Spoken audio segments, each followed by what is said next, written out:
At this time, we've come to the public comment portion of the meeting.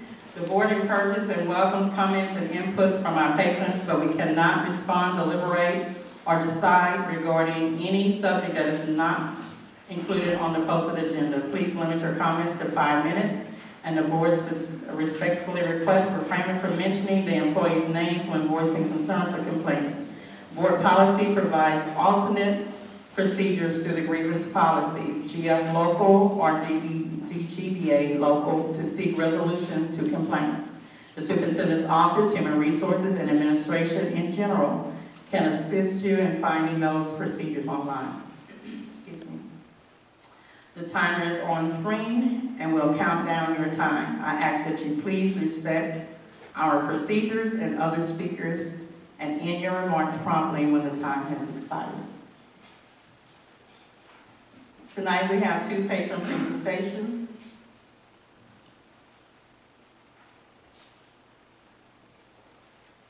The first comes from, is this Darlene? I'm sorry, I can't read it. I'm sorry, Ms. Barone. The first comes from Damon Barone. I saw the address on there and okay. The first comes from Mr. Damon Barone. Thank you. First of all, congratulations.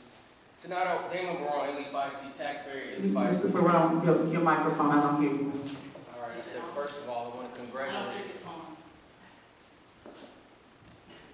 You start with time over? I want to congratulate everyone that got elected first and foremost. Damon Barone, Alief ISD taxpayer, Alief ISD parent, Alief ISD alumni.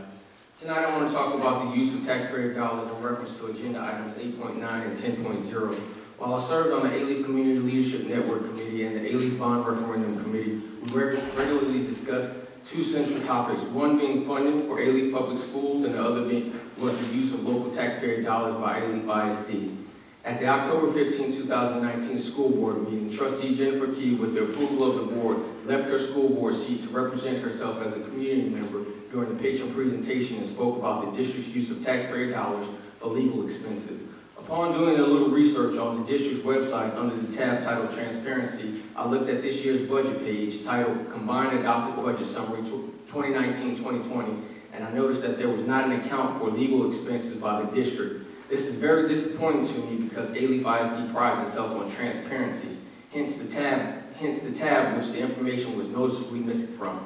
The absence of the financial information supports Trustee Key's patron presentation statement where she stated that she had to complete an open records request to Alief ISD in order to gain access to the district's legal expenses.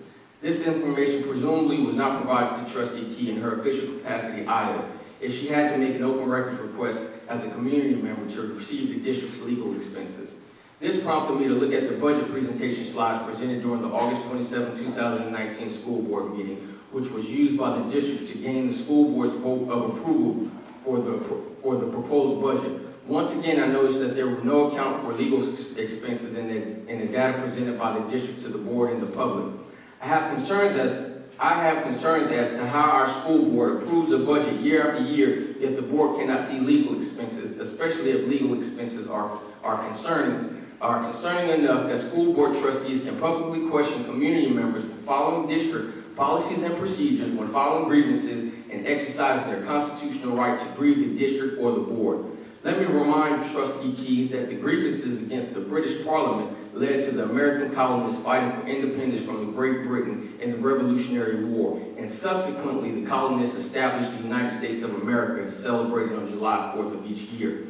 At the April 16, 2019 school board meeting, the board discussed having new legal counsel solely for the school board, and Trustee Lily Trump expressed concerns of using taxpayer dollars wisely with the acquisition of new legal counsel solely for the board, as she felt that doing so may raise the district's expenses for legal services, and the district could spend the legal expenses for the proposed new counsel on our students. What I find most interesting is that the board president, Ann Williams, was also spoken about using taxpayer dollars wisely regarding legal expenses, yet President Williams and immediate past Vice President Rick Moreno both mentioned that they were authorized trustees to speak to the districts and board legal counsel on behalf of the school board because they held the positions of president and vice president.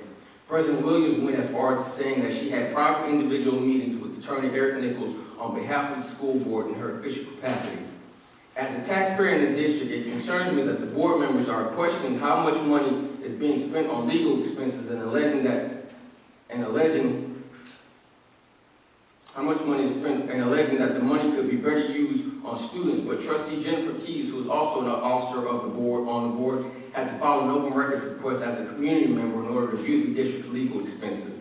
If the board routinely approves the district's budgets when the legal expenses are purposely not shown, and the school board also authorizes the use of taxpayer dollars for legal expenses, let's not forget that the board is also the final designee on all District Level 3 grievances and is also responsible for writing and approving district policies.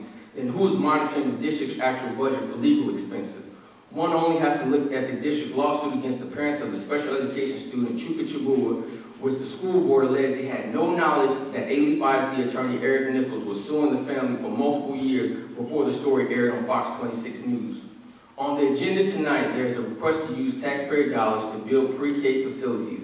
How much money in total has the school board authorized the district to spend in taxpayer dollars for legal expenses over the last 10 years for grievances, settlements, compliance fines, court costs, etc., all of which could have been spent to help fund resources for our children and even fund the proposed pre-K facilities on tonight's agenda.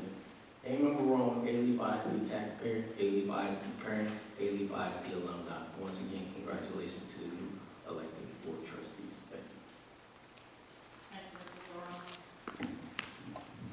Thank you, Mr. Barone. At this time, our second patron presentation comes from Jay Carter. Green.